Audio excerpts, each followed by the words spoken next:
Saudações condominiais. Tudo bom, pessoal? Bom, hoje, essa terça-feira, estamos trazendo aí uma pauta que é muito importante, né? Que são os impactos da atualização do Código Civil, a PL 4/2025, a ser votado agora em 2026 pelo Senado. Então, vamos ver aí com o nosso convidado de honra, que é o doutor João Paulo Rossi Pascoal. Ele é advogado, assessor jurídico da ABIC, mestre em Direito pela PUC São Paulo, membro da Comissão de Advocacia Condominial da OAB São Paulo, docente da Uninove na graduação em Direito da Unicecov São Paulo, da Gabor Cursos e consultoria da PUC Campinas na pós-graduação. Então, seja muito bem-vindo, João Paulo Rossi Pascoal. Muito obrigado, Maureen. Eu que agradeço essa satisfação, essa oportunidade de estar aqui com vocês, de tratar de um assunto que está causando aí uma certa aflição, uma inquietação na cabeça de todos nós, né? Eu costumo brincar e dizer que quem escolheu esse setor condominial para atuar pode reclamar de uma série de coisas, mas de monotonia, da mesmice, não pode, né? Disso nós não vamos morrer, porque toda hora tem uma coisa nova acontecendo, e como no caso aqui, a expectativa de uma reforma ampla do Código Civil, né? Verdade. Não tem monotonia nessa área, né?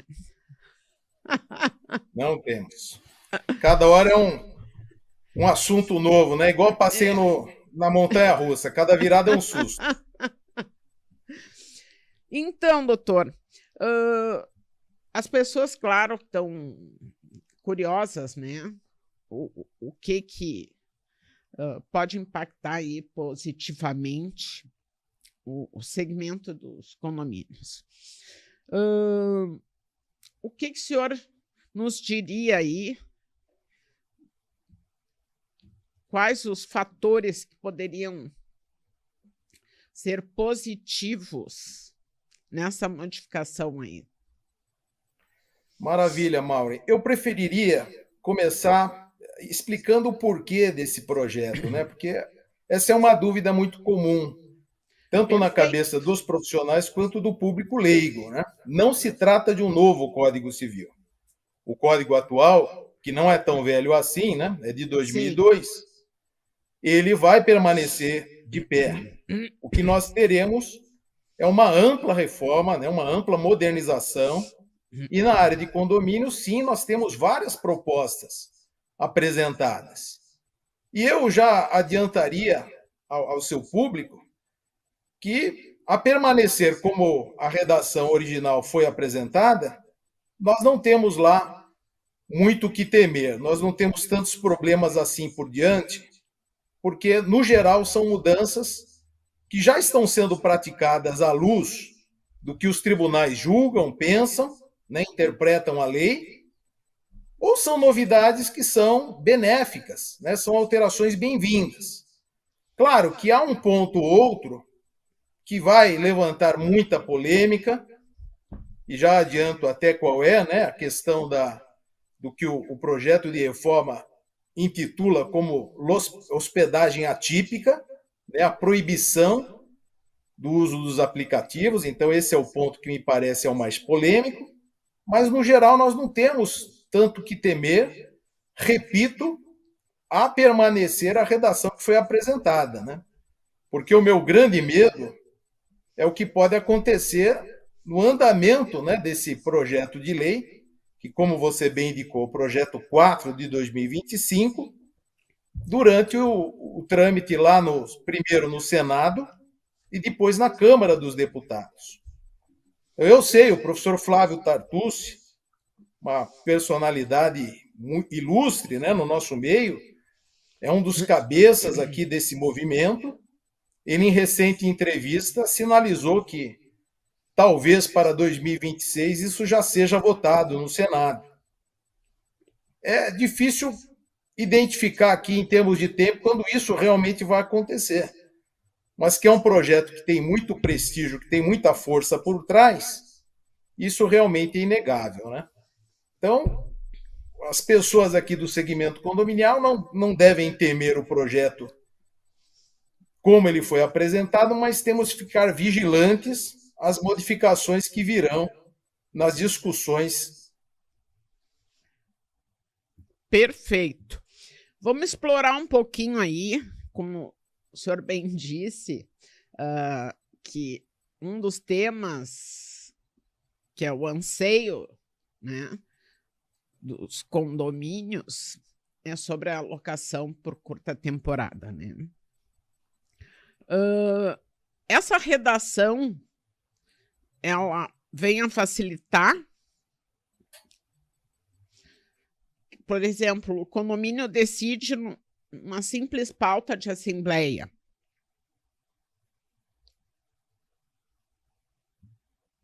Na verdade, Maureen, a vingar o projeto que foi apresentado, ele vai inverter o raciocínio que nós aplicamos hoje. E vale a lembrança, né? Veio aí do estado do Rio Grande do Sul o caso original de discussão desse assunto no âmbito do STJ, né? Então, como sempre, a jurisprudência gaúcha sendo pioneira em levar ao STJ essas questões candentes, né? Essas questões novidadeiras. Então, qual é o raciocínio atual aplicado à luz do que, de maneira majoritária, entende o nosso judiciário, principalmente o STJ? De que nós podemos, nós condomínio, né, nós podemos restringir ou proibir esse uso de aplicativos de curta duração, desde que nós tenhamos uma decisão democrática, de preferência com 2/3 dos condôminos, né, o que não é fácil de se conseguir. Então, a restrição hoje, ela deve partir de uma decisão dos condôminos, fixando o que pode ser feito ou não. O projeto de lei vai inverter completamente. Por quê? Porque, salvo disposição em contrário da convenção, Sim. o uso de aplicativo simplesmente estará proibido. Então, de cara, né, a princípio, o condomínio não tolerará o uso de aplicativos, a não ser que a sua convenção preveja essa liberalidade, essa possibilidade, né? Então vai ser uma inversão aí sim muito dura. Nós sabemos a dor de cabeça, né, a enorme dificuldade que é alterar a convenção, e sim, certamente, um condomínio ou outro terá esse trabalho desenvolvido, essa liberalidade para o uso dos aplicativos. Claro. Mas a grande maioria, simplesmente por não dizer nada, não poderão facilitar, né, possibilitar o uso de aplicativos. E, curiosamente, o legislador até cria um termo novo. Ele dá um nome de hospedagem atípica, diferenciando o fenômeno da locação por temporada. Então, vai até na esteira do que o STJ vem julgando, né, entendendo que não é locação por temporada.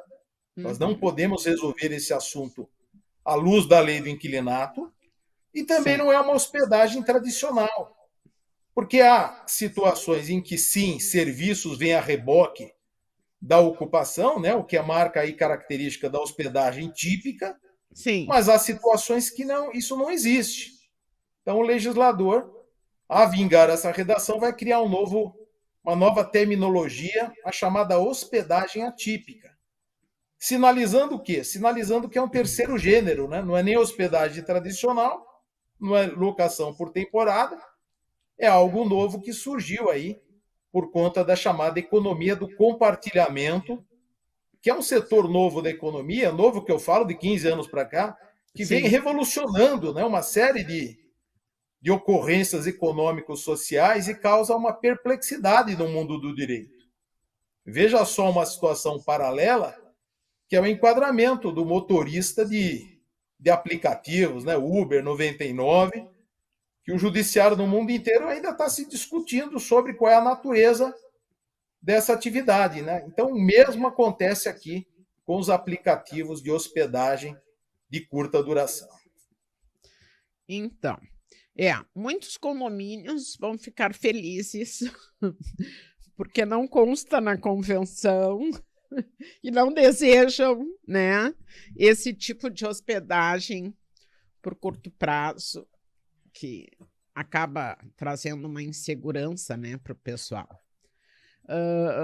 Mas tem condomínios que não se importam, e isso facilita também, né, para aqueles condôminos que são investidores, que locam seus imóveis e podem tirar uma renda. Maureen, se eu Diga. pudesse fazer um exercício de futurologia, algo que eu não gosto muito, mas eu aposto que esse dispositivo ele não vai vingar. Ele vai trazer muito debate, muita discussão, claro, muita pressão da sociedade para os dois lados, né? Tanto para manter quanto para retirar. Então, eu acredito que esse ponto aí não vingue, tá? Isso daí, a permanecer o projeto na sua sequência lógica, esse assunto tende a cair. Perfeito. Outras alterações que eu vi com relação a condomínio antissocial, né? Vamos falar um pouquinho aí das facilidades que traz aí nesse sentido. Perfeito. Esse assunto, Maureen, só para lembrar o seu grande público, é um assunto polêmico desde a edição do Código Civil, né? Porque eu lembro de um autor aqui de São Paulo, Biasi Ruggiero, já falecido, que ele comentando o projeto do Código Civil, ele disse assim: o legislador deu com uma mão, mas tirou com uma outra.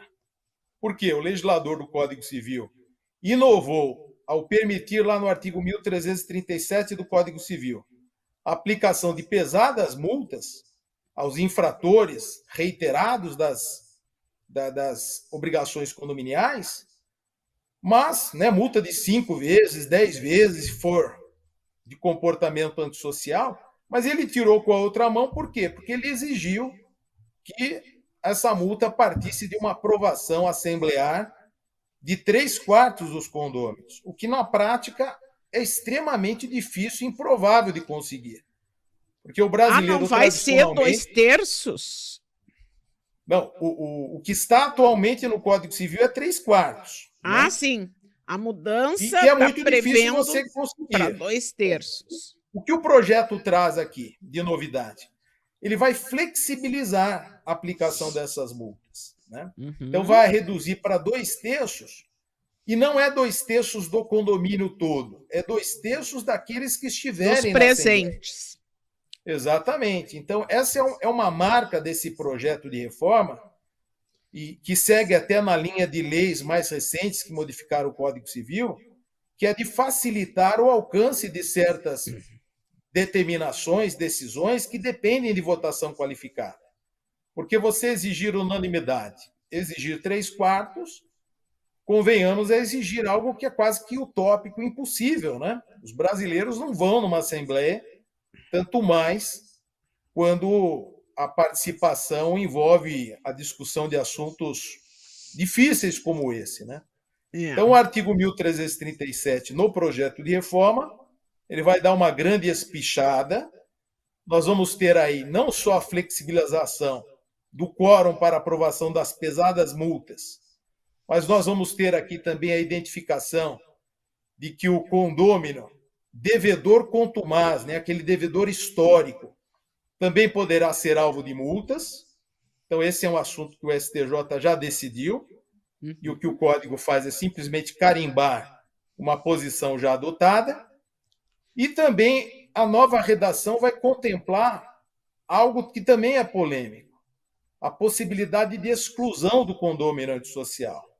Lembrando que o Código atualmente não fala sobre a exclusão, né? Nós temos, claro, várias ações Sim, com êxito. Eu mesmo tenho aqui em São Paulo eu ação também. nessa linha, que eu tive vitória, mas é um malabarismo que nós fazemos para sustentar a existência dessa ação de exclusão do condomínio social. E agora, a letra da lei, se o projeto for aprovado, vai contemplar essa possibilidade, né? Que, vamos dizer a verdade, é um grito de desespero quando o condomínio tenta controlar uma situação por todas as formas, mas Claro.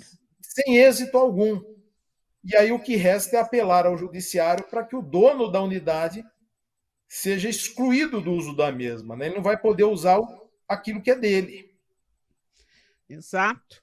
E sem contar aqueles casos, né, de agressão, que a pessoa faz horrores, né, com pessoas idosas, esse palavrão, enfim, causa uma série de danos, assim como nas áreas comuns, e os condôminos ficam se sentindo assim com medo de fazer um boletim de ocorrência, né? Eu tive já um caso aqui que foi obtido êxito na ação de expulsão do condômino, mas foi muito difícil porque era uma pessoa alcoólatra e drogada, né? Ele devia droga, devia dinheiro para os traficantes e o pessoal adentrava o condomínio de qualquer jeito e tacava-lhe tiro na porta da criatura. Imagina o pânico dos moradores, né? Então, olha toda a dificuldade que se teve porque foi exigido ata, advertência, multa, assembleia, né, de acordo como manda o Código Civil, e foi bem difícil, assim, porque as pessoas morriam de medo de fazer um BO contra a pessoa, né? Então, no meu entendimento, essa modificação aí, esse complemento, vai ser muito positivo realmente para os condomínios. Eu concordo, Maureen. Eu acrescentaria o seguinte: são situações extremas.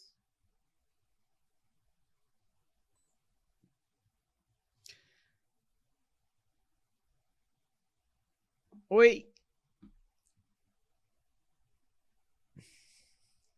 Acho que deu uma travada. Todo esse caminho legal, esse devido processo legal.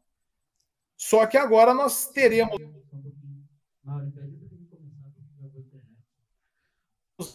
porque Doutor, ainda há membros do pode. judiciário que são Só, insensíveis, só né? um minutinho. O senhor pode só começar a resposta depois do que eu falei?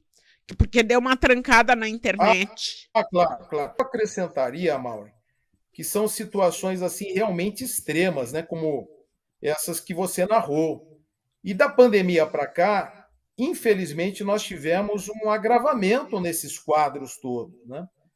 E claro que o condomínio vai tentar resolver isso de várias outras maneiras, desde conciliação, mediação, aplicação de multas, mas há casos em que isso tudo não adianta, né? A pessoa ela vai piorando e se você não resolve por esse caminho, vai acabar em tragédia. Ou o sujeito mata ou ele morre. Então faz bem o legislador em prever essa saída, volto a dizer, extrema, mas que o judiciário já reconhece no nosso dia a dia. Excelente. E com relação às multas por inadimplência? Sim, temos uma excelente novidade. Eu diria que aqui o legislador está abraçando um clamor antigo do mercado imobiliário, que é aumentar a multa moratória para 10%.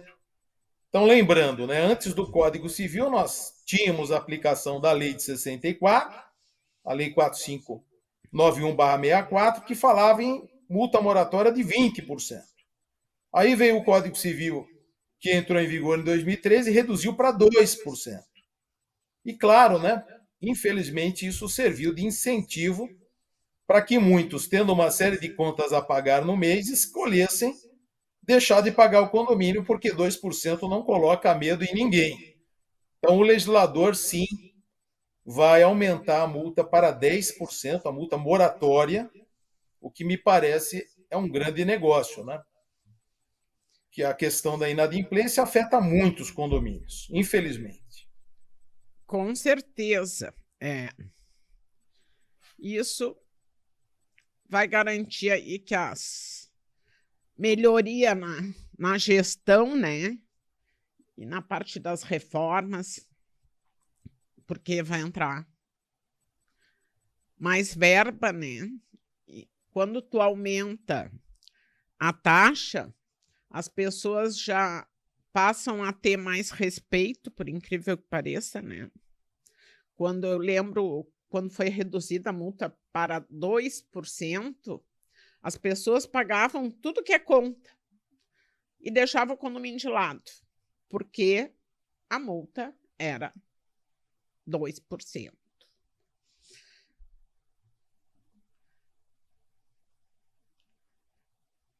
Né? Da cultura do brasileiro, muitas vezes não dá importância a esse pagamento que é crucial para a vida do condomínio. Né? O condomínio, eu brinco, o condomínio tem esse nome bonito, condomínio edilício, mas ele é uma vaquinha entre coproprietários para manter aquele empreendimento vivo, funcional.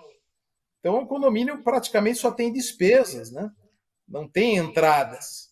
E aí, se um deixa de pagar, acaba prejudicando todo o restante da comunidade. Deixa eu ver aqui se tem mais alguma pergunta. Bom, já falamos da locação, já falamos da multa, da expulsão de condomínios antissocial, da locação por temporada. Deixa eu ver o que mais temos.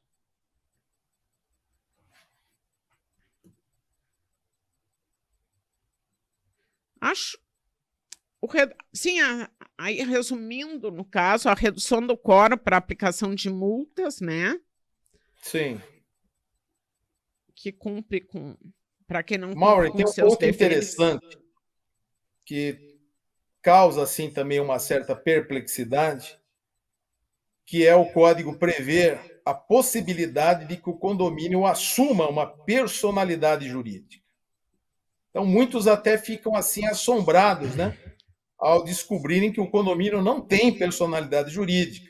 Então, nós vamos lá ao artigo 44 do Código Civil, que anuncia quais são as pessoas jurídicas de direito privado, e lá nós não encontramos condomínio, né? Nós encontramos fundações, associações, sociedades, entidades religiosas, partidos políticos.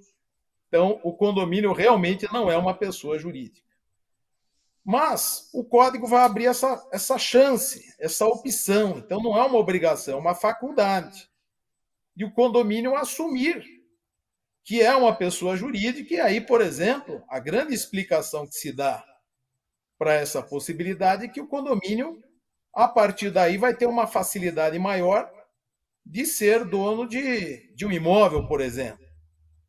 Então, por ter personalidade, ele também vai poder ser titular de um bem imobiliário, coisa que hoje, a depender da localidade, é quase que impossível você legitimar, né?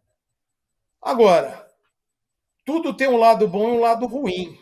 A discussão que se abre é a seguinte: a partir dessa opção por se transformar numa PJ, será que o condomínio não estará trazendo para si o cavalo de Troia fiscal?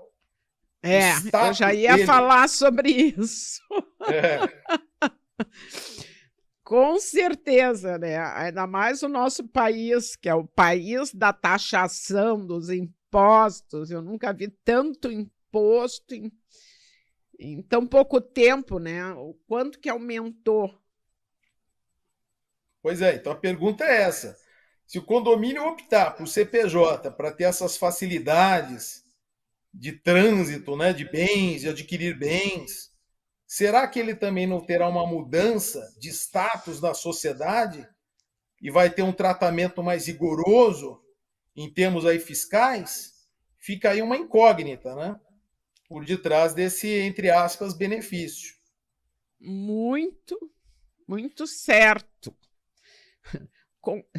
Eu digo que não escaparão dessa parte fiscal. Com relação também à mudança, com relação à lei de proteção de dados, também veio a... Essa parte, especificamente, o condomínio não teve nenhuma menção expressa, né? Então, eu prefiro não me pronunciar sobre o restante do código, porque eu aponto o seguinte, Maureen. Essa área de condomínios, acredito eu, tirando a questão da locação, Sim, a hospedagem atípica, não vai trazer tantos dramas assim lá nas discussões do Congresso. claro. Mas vários outros assuntos, sim. Porque nós temos que notar que esse projeto de reforma ele é muito amplo, né? Ele não é um novo código, mas ele tem o potencial de mexer com quase metade dos artigos do código. É. Então eu brinco com os alunos lá na faculdade de Direito, né? Imagina o sujeito que está se formando agora, ou vai se formar daqui a pouco, e ele recebe a notícia que o Código Civil teve metade dos artigos mexidos, né? O sujeito vai ter um treco, porque ele vai ter que reestudar uma série de coisas. Então, uma das bandeiras desse movimento para nós termos a reforma foi a ideia de que o Código Civil ele estava desidratado, né? Muitas leis esparsas acabaram tratando de assuntos importantes e o código ficou em segundo plano. Então, esse grupo de notáveis que elaborou a redação tem essa bandeira, modernização, trazer para o código protagonismo de uma série de assuntos e, claro, há temas aí polêmicos. Deu uma Por exemplo, travada. da chance de que os animais tenham um novo status na sociedade, remetendo à elaboração de uma lei especial, né? Então, fazendo mais um exercício aqui de futurologia, eu acredito que a resistência maior não será na nossa área, mas sim outras que até vão mexer aí com bandeiras que são delicadas no momento atual, né? A família, os costumes e assim por diante. É verdade.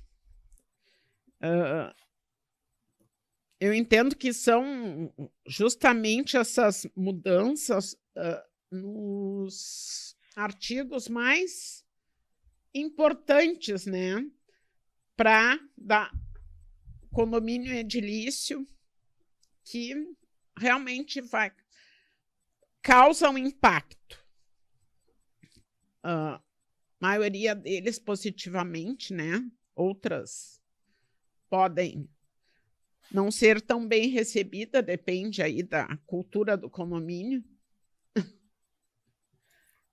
Pois é, e vale a pena a menção que desse grupo de notáveis que elaborou e discutiu essa proposta, essa parte dos direitos reais, dessa parte de condomínio, ela ficou a cargo do desembargador Marco Aurélio Bezerra de Mello, que é desembargador lá no TJ Rio de Janeiro, mas ele é paulista de nascença.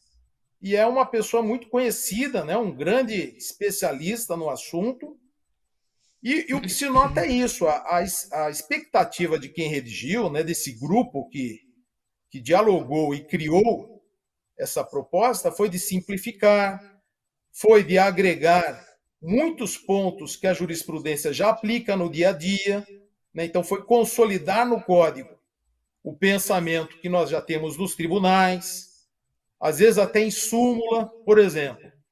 Nós temos a súmula 260 do STJ, que é aquela famosa súmula que diz que a convenção, sendo aprovada no âmbito do condomínio com 2/3 dos condôminos, ela já está valendo da porta para dentro do condomínio, né? Sim. Então, o registro imobiliário seria importante para que aquela convenção tivesse aplicação perante estranhos, perante terceiros. Então, veja, é uma súmula do STJ que está sendo agora consolidada no texto da lei, né? Então, por isso que volto a dizer, tirando um assunto ou outro, né, que vai causar uma certa polêmica, no geral, na área de condomínios, né, que fique bem restrito a isso, não estou aqui fazendo juízo de valor sobre os outros temas do Código Civil, estou me concentrando na área de condomínio.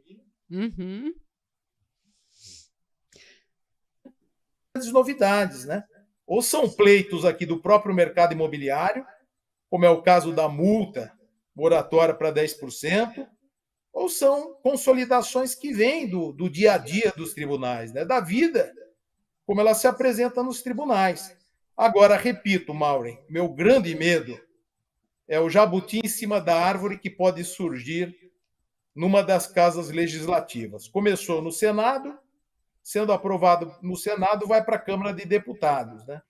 E nós sabemos que o processo legislativo brasileiro é famoso por essas ocorrências, muitas vezes inexplicáveis, né? E aí que está, no meu modo de ver, o grande risco que nós corremos de ter uma piora do tratamento dos assuntos.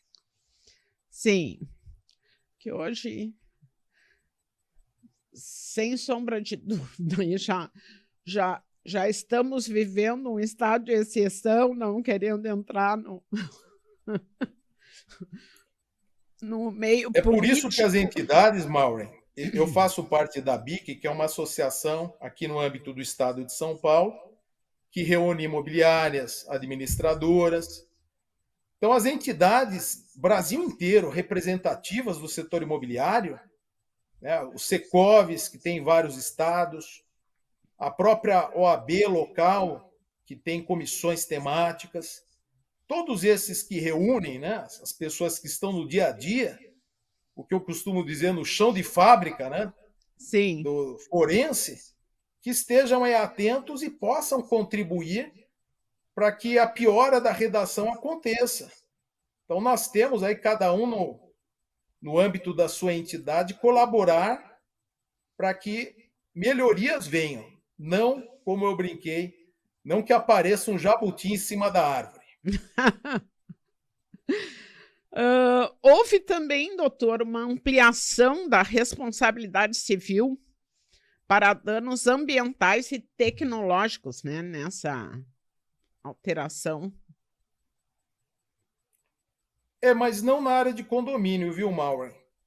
Na área de condomínios não há algo tão assim explícito a respeito disso. Tá? O que vai acontecer?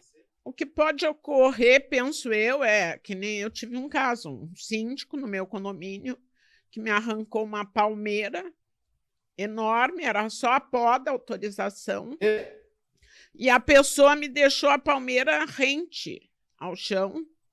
Aí o condomínio foi punido uma multa de 25, 30 mil reais. Pois é um assunto muito sensível, né? Então, pelo avanço da legislação ambiental dos últimos anos, pelo avanço da LGPD e tudo que ela trouxe, claro que nós temos no ambiente condominial uma série de novas preocupações. E não podemos esquecer que nessa parte ambiental, muitas vezes o município também traz conteúdo próprio, que tem que ser analisado com bastante calma, né? Então, nunca é fazer de qualquer jeito, de qualquer forma, porque senão, às vezes, na melhor das boas vontades, a pessoa está cometendo um crime ambiental, né? Ou, na melhor das hipóteses, uma infração administrativa que, como você ilustrou, vai redundar numa baita multa. Então, temos sim, o síndico, como representante legal do condomínio, tem que ser muito cuidadoso. E se ele não sabe, tem que buscar assessoria jurídica, assessoria técnica, que dê o suporte adequado para qualquer tomada de decisão. Perfeito. Eu quero aproveitar e fazer aí um agradecimento aos nossos apoiadores que fazem com que esse podcast a gente consiga apresentar semanalmente, trazendo conteúdos aí, né, de bastante relevância para todo o mercado condominial. Então, gratidão a 7 condomínios, Shalom Rain, advogada, a Sinclass, a Ruggeri Rosa Advogados, a Objetiva Administração de Condomínios, a CA Consultoria, também administradora de condomínios, a Blessed Facilities e o apoio institucional da Assocíndicos RS, Dale Carnegie, Anacom. Então, nosso muito obrigada aí a esses apoiadores que fazem com que nosso podcast ocorra aí semanalmente. Doutor. Pois não, Mauri. Teria alguma coisa mais assim para acrescentar? Fazer algum... Sim, eu gostaria de dar uma dica. Claro. Talvez alguns não saibam, mas o Senado tem uma livraria. Então, eles editam livros e eles vendem livros, né, a preço de custo. E vários deles na área jurídica. E foi elaborada uma obra conjunta, coletiva, cujo coordenador é o Rodrigo Pacheco, né, o senador Rodrigo Pacheco, por Minas Gerais, que é o padrinho desse projeto de reforma. E, curiosamente, até foi cogitado, né, como um dos candidatos ao STF na última indicação, que não vingou. Mas o Rodrigo Pacheco coordenou uma obra coletiva que pode ser baixada gratuitamente no formato PDF ou EPUB, lá na livraria do Senado. Então, o título da obra é A Reforma do Código Civil. Procurem lá, tem vários artigos sobre vários temas. E há um artigo específico sobre essas novidades do nosso segmento condominial. Então, claro, para quem quiser a obra física, também dá para encomendar, é um valor muito acessível, mas para aqueles que, como eu, já estão habituados com o formato eletrônico de livros, é só você entrar lá e baixar e ter mais um conteúdo aí de peso para avaliar esse assunto. Então, é uma dica que eu passo aqui ao seu público, para quem quiser um aprofundamento no tema, e vamos ficar alertas, né? Vamos ficar de olho vivo, porque a coisa só está começando. Lá no Senado Federal, o projeto passou pela comissão temática e agora está na famosa Comissão de Constituição e Justiça. Sendo aprovado por ela, talvez nem vá para plenário, já vá direto como aprovado pelo Senado. E aí vai começar mais uma caminhada agora na Câmara dos Deputados. Então, a sociedade tem que ficar muito alerta para esses contrabandos aí maléficos que potencialmente podem surgir na calada da madrugada, né?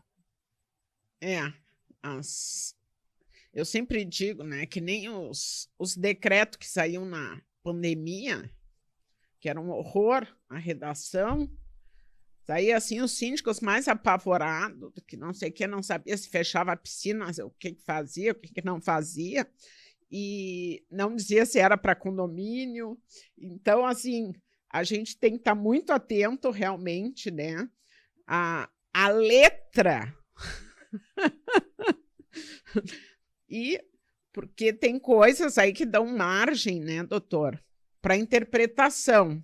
Aí fica difícil. Sim. Aí vai de novo para o judiciário para vir as discussões aí até gerar jurisprudência, como eu digo.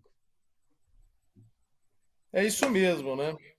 Toda grande mudança legislativa é um choque para a sociedade, porque você fica temeroso das novidades, o que você tinha construído até então, e é um novo reaprendizado, né? Uma nova interpretação de tudo. Mas vamos dar um passo de cada vez, vamos aguardar o que é que vai acontecer. Eu acho que você está de parabéns, Maureen, por escolher um assunto que é um assunto ainda para o futuro, mas é desde logo interessante que todos estejam atentos para que esse futuro seja aperfeiçoado, seja para melhor, não para pior. Um futuro que já está ali, né? Estamos em novembro. Depois de 31 de dezembro já é 2026. Pois é, está passando muito rápido, né? É E é verdade. interessante, Mauro, como isso surgiu. Surgiu no âmbito das comemorações de 20 anos de vigência do Código Civil. Então, o Código Civil atual entrou em vigor em 2003 e lá no âmbito do Senado, eles houveram por bem em setembro de 2023, anote aí a data, por criar essa comissão, incumbido da análise, da redação do anteprojeto. Em abril de 2024, isso já estava sendo divulgado, apresentado ao Senado. E agora, em janeiro de 2025, vejam que a toque de caixa, né, virou projeto de lei, projeto 4 de 2025. Então, está correndo bem rápido mesmo, e a justificativa forma foi de que eles utilizaram muito do que havia sido discutido em várias jornadas de direito civil. Então, logo depois da publicação do Código atual, no âmbito lá do STJ, eles realizaram vários encontros chamados Jornadas de Direito Civil. E de lá, gente do Brasil inteiro pôde fazer um brainstorm e criar enunciados sobre pontos polêmicos. Então, eles dizem que muito do que foi discutido e aprovado ali serviu de base para a elaboração desse anteprojeto, por isso que foi tão rápido assim, né?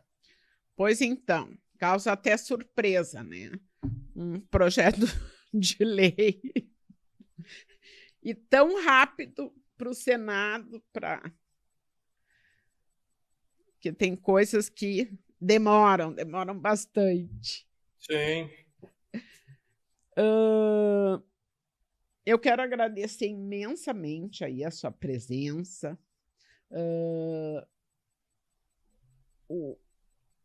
A substituição aí, tínhamos convidado o doutor Wander não pôde já por 2 vezes. Enfim, estamos com o grande doutor que nos concedeu aí, nos abrilhantou o podcast, né, com esse tema tão importante para todos. Eu digo que, João Paulo, que os síndicos, eles, como disse, né, estamos antecipando, mas eles estão sedentos justamente por modificações do Código Civil, que era o que estava causando prejuízo na maioria das vezes, né? Então, sem palavras aí para agradecer o seu tempo, os seus esclarecimentos, né? A forma tão, como diz, sem juridiquês.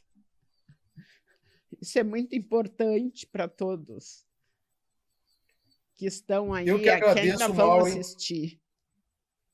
Muito obrigado pela oportunidade, foi um enorme prazer e uma honra, né, estar aqui no local do professor Wander, um amigo também aqui de São Paulo, e espero ter contribuído com algumas opiniões, né, e a mensagem principal é essa: vamos ficar de olho aberto, vamos acompanhar o desenrolar, para que, se tivermos uma novidade legislativa, que ela seja benéfica, né, que seja para melhorar realmente, não para piorar, para trazer mais insegurança jurídica e dores de cabeça. Então, muito obrigado pela atenção, pela confiança, pelo espaço. E fico à sua disposição sempre que for preciso. Parabéns aí pelo seu programa, que eu sei que tem muita audiência, tem muito prestígio. Então, fico à sua disposição, Mauro. Muito obrigado, um forte abraço. Obrigada e com certeza vou lhe chamar outras vezes para um podcast. Fica com Deus. Pessoal, até a próxima terça-feira, se Deus quiser. Tchau.